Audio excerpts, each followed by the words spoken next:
안녕하십니까. 현재 대한민국 정치는 거대한 소용돌이 속에 있습니다. 검찰개혁, 여야의 강대강 대치, 그리고 민생 문제까지. 오늘 우리는 그 어떤 때보다 복잡한 현 정치 상황의 핵심 쟁점들을 팩트 위주로 깊이 있게 분석하려 합니다. 단순한 뉴스 브리핑이 아닌 우리 삶과 직결된 정치의 민낯을 함께 마주해 주십시오. 2025년 8월 현재 가장 뜨거운 쟁점들은 다음과 같습니다. 첫째, 검찰 및 사법개혁 관련 논란. 검찰개혁 입법 추진. 야당을 중심으로 검찰의 수사권과 기소권을 완전히 분리하려는 움직임이 강하게 일고 있습니다. 검찰의 권력 남용을 막고 정치적 중립성을 확보하기 위해 수사권을 폐지하고 기소에만 전념하는 기관으로 만들어야 한다는 주장이 제기됩니다. 특검 수사 및 법적 공방. 윤석열 전 대통령과 관련된 여러 의혹에 대한 특별검사 수사가 진행 중입니다. 이에 대해 여당은 정치적 탄압이라며 반발하고 특검 수사를 막기 위한 독재 대응 특위까지 발족하는 등 강하게 맞서고 있습니다. 사법부 유착 의혹. 특정 정치인과 사법부 사이에 유착 의혹이 제기되면서 사법 시스템 전반에 대한 국민적 불신이 커지고 있습니다. 사법부의 독립성과 공정성을 어떻게 확보할 것인가에 대한 논의가 활발합니다. 둘째, 여야 간 강대강 대치. 새 여당 대표와 대통령실의 관계. 최근 치러진 더불어민주당 전당대회에서 정청래 의원이 새 당 대표로 선출되었습니다. 그는 취임 일성으로 국민의힘의 사과가 없으면 손을 잡을 수 없다고 발언하며 강경한 대여 투쟁을 예고했습니다. 이재명 대통령은 정 대표에게 축하 전화를 걸어 원팀 정신으로 국민께 효능감을 보여달라고 당부했지만 여당과 대통령실 간의 관계는 여전히 긴장 상태입니다.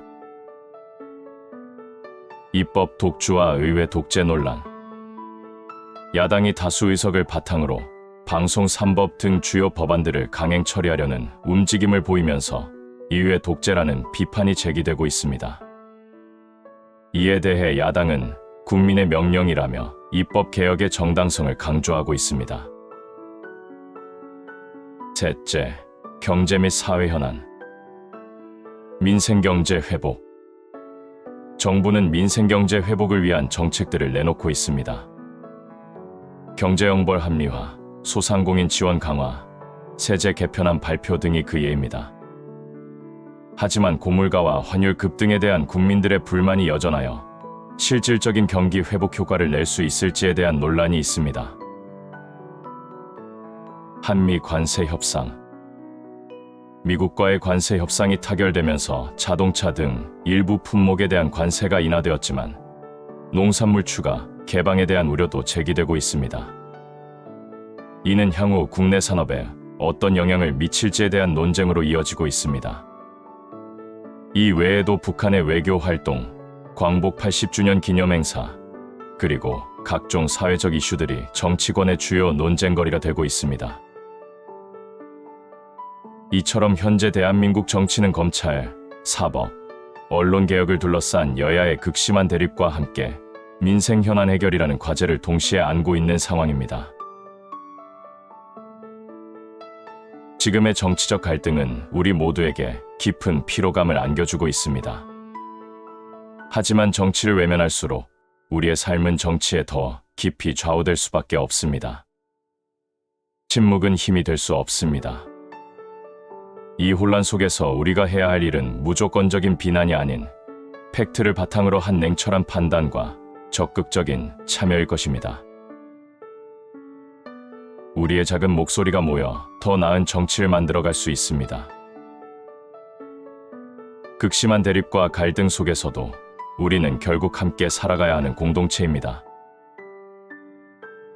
정치적 견해는 다를 수 있지만 국민들의 더 나은 삶을 바라는 마음은 하나일 것입니다.